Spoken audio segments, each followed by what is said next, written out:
a simplicidade dos ritos cristãos, né, ela é muito grande. Você vê que tem no judaísmo, eles tinham todos os dias muitos sacrifícios, tinha muitas ordenanças, muitos detalhes nos rituais.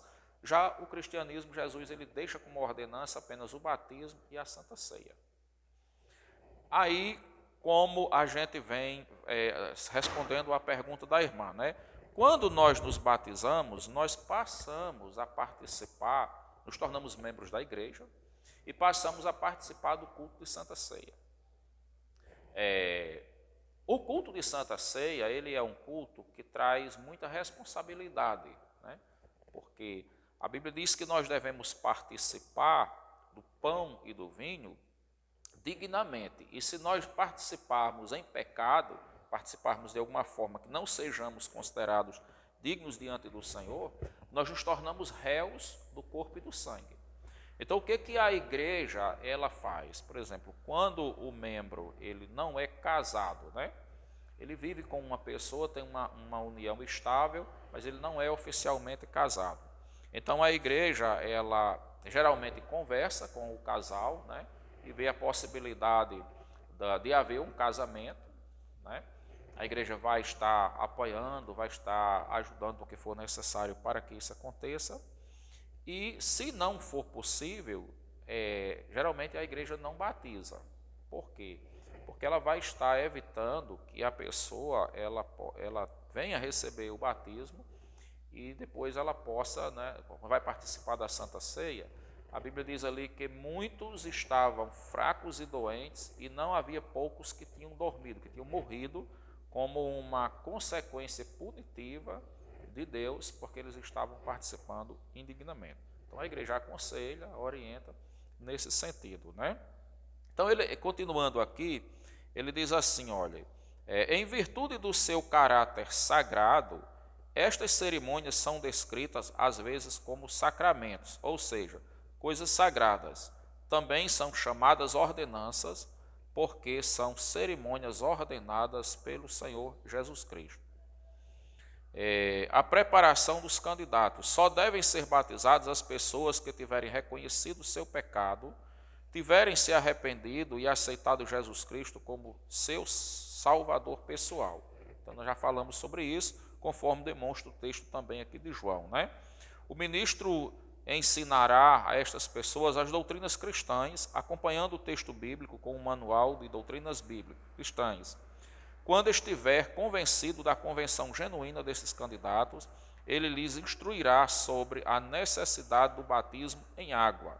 Aos que desejarem dar este importante passo, convém interrogá-los quanto às suas convicções cristãs, para evitar batizar os que não deram ainda provas de verdadeira conversão, né? Então a gente geralmente pergunta sobre a experiência que a pessoa teve com Jesus, a certeza que a pessoa tem do seu perdão diante de Deus, de que está em comunhão com Deus, da sua salvação, né? Que são perguntas básicas, mas necessárias para que a igreja possa realizar, né, essa ordenança do batismo. Nós vamos ver também agora o texto de Romanos, né? Eu queria que vocês abrissem aí no capítulo de número 6, versículos de 1 ao 14.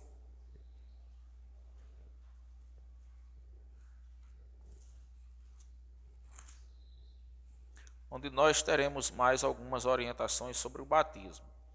Romanos 6, de 1 a 14, ele diz: Que diremos, pois? Permaneceremos no pecado para que seja a graça mais abundante? De modo nenhum.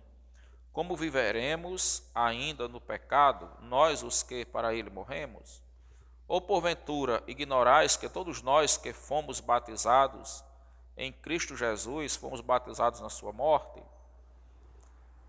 Fomos, pois, sepultados com ele na morte pelo batismo, para que, como Cristo foi ressuscitado dentre os mortos, para a glória do Pai, assim também andemos nós em novidade de vida.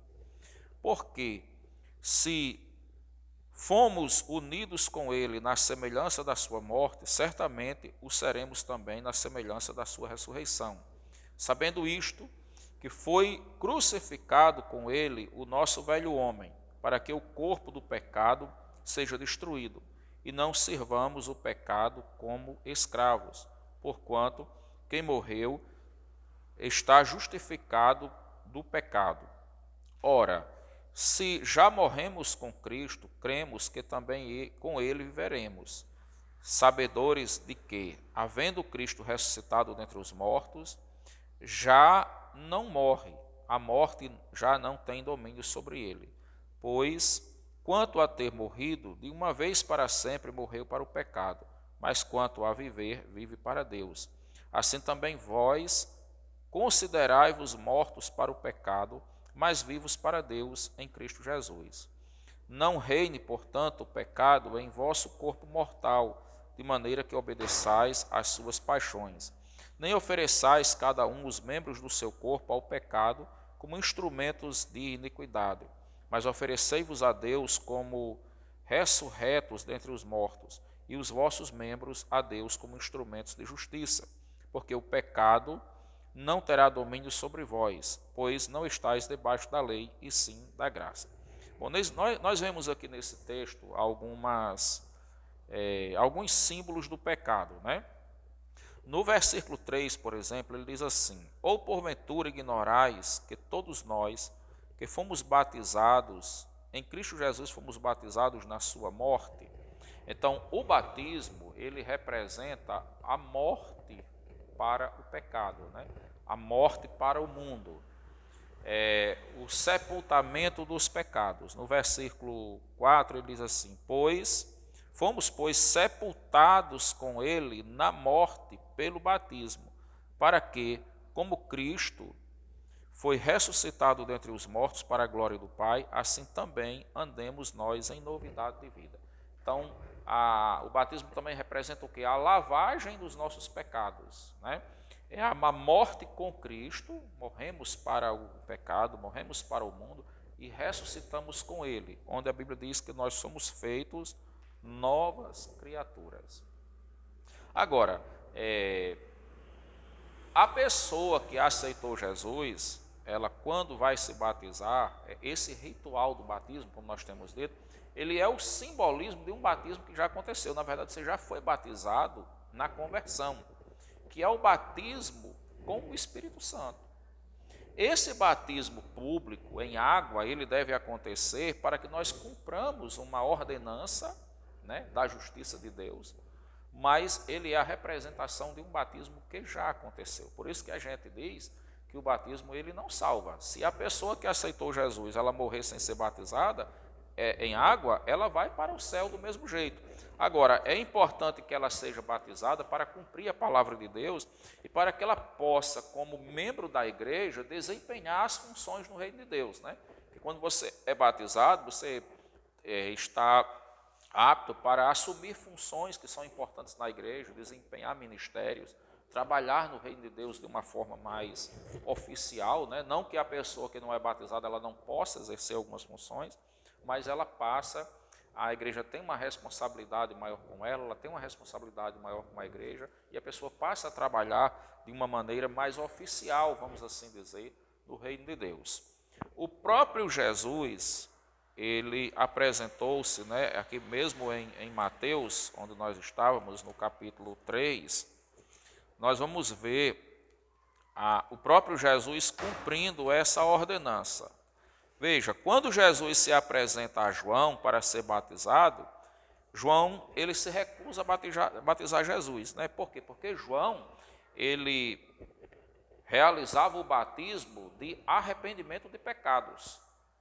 Então Jesus não tinha pecados. Quando Jesus se apresentou para ser batizado, João disse assim: não, eu é que preciso ser batizado por ti, porque eu sou pecador, mas o Senhor é santo, é o Filho de Deus, é o Salvador, o Senhor não tem necessidade de ser batizado. Mas Jesus disse assim: vamos fazer o batismo para que se cumpra a justiça de Deus. Então, se Jesus, que não tinha pecado, ele reconheceu a importância do batismo para ele começar o seu ministério, né, trabalhar na obra do Senhor ali e cumprir a justiça de Deus, imagine nós que somos pecadores, né? Onde é que está esse texto?